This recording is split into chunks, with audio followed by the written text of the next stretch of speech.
I had a client a couple of years ago who was a financial advisor, and she wanted some help.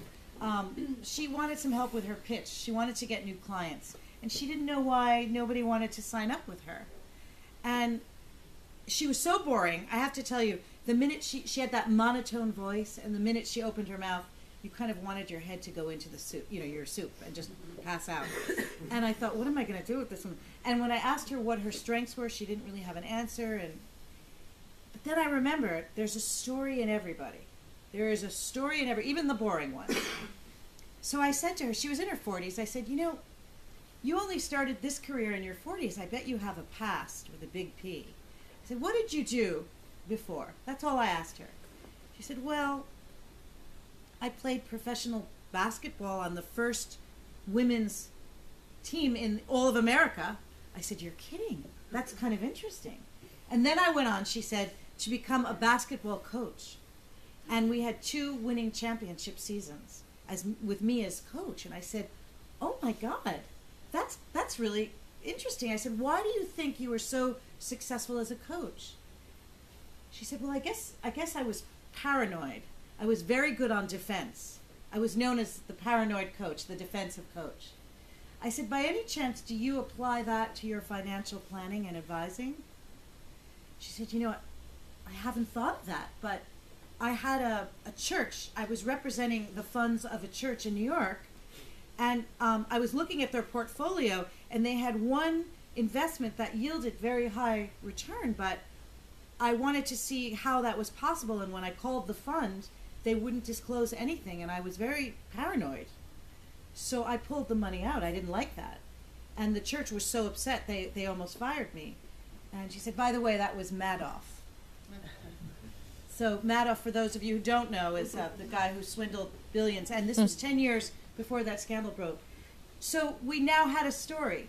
We now use that story of her skill as a basketball coach in persuading people to go with her. So sometimes just knowing your own story can be a very, very effective tool. I worked with the new CEO of a company called Amsterdam Molecular Technologies. It's a gene therapy company. He had been brought on board. He was a real businessman from Germany. He had been brought on board to really, really raise capital.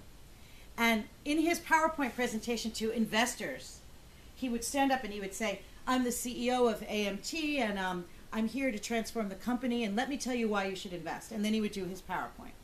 It was very boring. And remember, there's a story in everybody. So I was trying to find his story. And of course, one of the ways you find a story is just by asking people what moves them, or asking yourself what moves you. And I said, in talking to him, I said, it seems like you were affected by the human trials. Did you get to sit in on any of those? He said, yes, I interviewed the candidates. I said, any of them memorable? He said, well, there was a man that walked in with very severe Parkinson's, and his hand was shaking so hard it was banging on the desk, he couldn't control it, and he wanted to participate in our trials. He said, and I remembered this man was so optimistic, and he looked exactly like me, and he was my age. He said, and I realized, for the grace of God, that could be me.